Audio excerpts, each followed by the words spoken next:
Абрар Каримулин. Прото-тюрки и индейцы Америки. По следам одной гипотезы. Выпуск 1.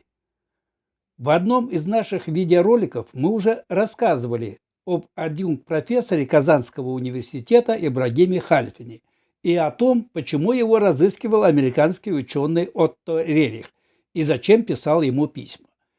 Ему нужно было с помощью специалиста, знатока татарского языка, подтвердить свою догадку о сходстве татарского языка и языка индейцев племени Сиу. В этом ролике мы начинаем озвучивать фрагменты из книги академика Абрара Калимуллина «Прототюрки и индейцы Америки», где татарский ученый подробно разбирает творчество и Хальфина, и Рерика. Но мы приведем лишь некоторые самые интересные моменты из его книги. Отто Рерик пишет Ибрагиму Хальфину, разбирает письмо американца Абрар Ага Каримуллин, что у него имеются две его книги, и изъявляет свое желание познакомиться с его новыми работами по татарскому языку. Далее он сообщает, что давно занимается изучением татарского языка, о своих работах по описанию этюркских рукописей библиотеки Парижа, о своем знакомстве с трудами известных тюркологов. Причину своего обращения к Ибрагиму Хальфину Рерик объясняет тем, что у него возникла необходимость глубокого изучения истории татар, диалектов языка, географии их распространения, а также классификации тюркских языков, и поэтому он желает установить научные контакты и обмен новыми трудами по тюркологии. Письмо датировано 1861 годом. И Ибрагима Хальфина тогда уже не было в живых. Меня стал занимать вопрос, пишет далее Абрар Каримуллин. Кто же этот Отто Рерих? В свое время я занимался библиографией татарского языкознания, знал практически все работы по тюркологии зарубежных ученых, но такой фамилии среди них не помнил. Кроме того, меня заинтересовало, откуда у хирурга, профессора медицины, интерес к тюркологии, да еще живущего в Америке, где нет ни тюркских народов, никакой школы тюркологии. Да и еще во время гражданской войны Севера Америки с югом. В публичной библиотеке имени Салтыкова-Щедрина в Ленинграде наткнулся на его работу, посвященную сравнительному изучению татарского языка с финскими. Значит, думал я, интересы Рериха к татарскому языку не случайны. Эта его работа была издана еще в 1845 году в Париже. На мой запрос поступает ответ из библиотеки Конгресса США, подписанный директором Паулом Горецким, которому приношу искреннюю благодарность за помощь. К ответу Горецкого была приложена ксерокопия страницы американского справочника «Кто был кто в Америке» в 1897-1942 годах, где приведены краткие сведения об Отто Рериге. Оказалось, что его полное имя Фредерик Льюис Отто Рерик. Родился он 19 июня 1819 года в Галле, в Пруссии. Получил образование в Гальском, Лейпцигском, Парижском университетах по медицине и филологии. Специализировался по восточным языкам. В целях совершенствования своих знаний по восточным языкам в 1841 году согласился поехать в Турцию в качестве атташе при прусском посольстве. С 1849 года профессор колледжа во Франции. С 1851 года лектор Королевской Восточной Академии Франции. Затем он уезжает в Америку, где с 1853 года работает заместителем директора Асторской библиотеки Нью-Йорка. А с 1869 года полностью переключается на ориенталистику, то есть на востоковедение. В 1869-1885 годах профессор санскритского и живых восточных языков в Корнельском университете, а в 1869 году по совместительству работает директором Нью-Йоркского бюро по обучению иностранным языкам лектором семитских и живых восточных языков в Стэнфордском университете, а с 1895 года и в других должностях. Скончался он в 1908 году в возрасте 89 лет в Калифорнии. Все эти факты еще раз подтвердили, что Отто Рерих был не случайным человеком в ориенталистике, что его обращения к Ибрагиму Хальфину были вызваны глубокой научной необходимостью. Рерих знал много языков: латинский, древнегреческий, немецкий, французский, английский, арабский, персидский, турецкий, читал и на других тюркских языках, знал и угрофинские языки. Как видно из его письма Ильминскому, он в определенной степени выучил и русский язык. Будучи таким полиглотом, а также языковедом, живя в Америке, встретившись с индейцами, он, естественно, должен был поинтересоваться и их языком. В начале одной своей статьи Рерих пишет, что увлечение разными языками, наречиями разных групп привело его к необходимости сравнения их между собой, к их классификации на основе сходства на различных уровнях лексики, фонетики, морфологии, синтаксиса. Его особенно поразило, что язык индейцев Сиу стоит особняком среди языков североамериканских индейцев, аборигенов, в отношении народов, поселившихся здесь после открытия Америки в XVI веке.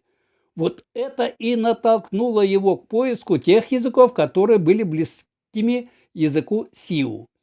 На основе тщательного сравнения лексики Отто Рерих приходит к заключению, что наречие Сиу, далее цитата из Рериха, наречие Сиу или Дакота может быть отнесено к урало-алтайскому семейству языков, которое охватывает очень широкие районы, и носители его расселились на обширной территории и представлены многочисленными ответвлениями народов Восточной Европы, Сибири и Средней Азии.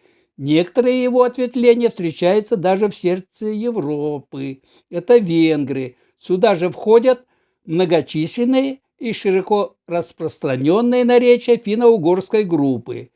Некоторые характерные черты строя Урало-Алтайской группы языков нашли, несомненно, явный отпечаток и в языке Сиу. Конец цитаты. По его словам, эти сходства прямо поразительны. Эти сходства Рерих видит в синтаксическом тождестве этих языков. Далее он говорит, что такие же сходства наблюдаются в морфологии языка Сиу и урало-алтайских языках. Те и другие языки агглютативные, они не имеют предлогов. Феноменальным сходством между ними Рерих считает форму образования превосходной степени прилагательных путем своеобразного повтора слов, что свойственно лишь урало-алтайскому семейству, особенно тюркским языкам, что такие же формы, к нашему величайшему удивлению, существуют в языке индейцев Сиу, которые выражают внешнее качество предметов и явлений. Так, сап-сапа – очень черный, сем-сера – очень красивый. В языке Сиу по форме образования тождественны с тюркскими. Кап-кара – очень черный, чип-чибер – очень красивый, сап-саре – очень желтый, ап-ак – очень белый и так далее. Далее эти сходства Рерих видит и фонетики. И тюркский, и язык Сиу подчиняются законам сингармонизма. В статье приведены и некоторые морфологические формы, тождественные по форме и значению. Так, окончание, суффикс в языке Сиу «та» в твердом произношении и «те» в мягком произношении соответствует тюркским «да», «де», «та», «те» суффиксом временно-местного падежа. Слово Сиу «якта» соответствует тюркским «якта» в стороне, в направлении. Эта форма существует и в современном татарском языке, как «кын-якта» в южной стороне, или «сул-якта» в левом направлении и так далее. Как в языке Сиу, так и в тюркских языках употребляется активно словообразовательный суффикс «са», «се», которые соответствуют татарским «чи» в твердой форме, «че» в мягкой форме. Например, в словах «ташчы» – камешек, «балыкчы» – рыбак, «ялганчы» – лжец, «чульмакчы» – гончар и так далее. Отто Рерих для доказательства своей гипотезы о родстве языка сиу с тюркскими обращается и к лексическим примерам. Так, в языке сиу танг означает «заря», что полностью совпадает и по форме, и по смыслу с татарским танг. Далее Рерих рассматривает и морфологические формы этого слова. Так, из танг в языке сиу образованы слова тани-танги в значении узнавать, делать ясным, озарять. А от тангла в значении понимать, делать ясным, которые соответствуют тому же смыслу в словах тангла, понимай. В первом лице единственного числа от слова танг в языке сию образуется слово таним, понимаю, сравни татарское таным, понимаю. Во втором лице танисун, понимаешь, ты понимаешь, сравни татарское танусын, узнаешь. Происхождение слов в тюркских языках хан, каган, ага Рерих связывает со словами языка сиу вакан, где звук «в» обычно выпадает, и в языке сиу ахан, вакан, ахан.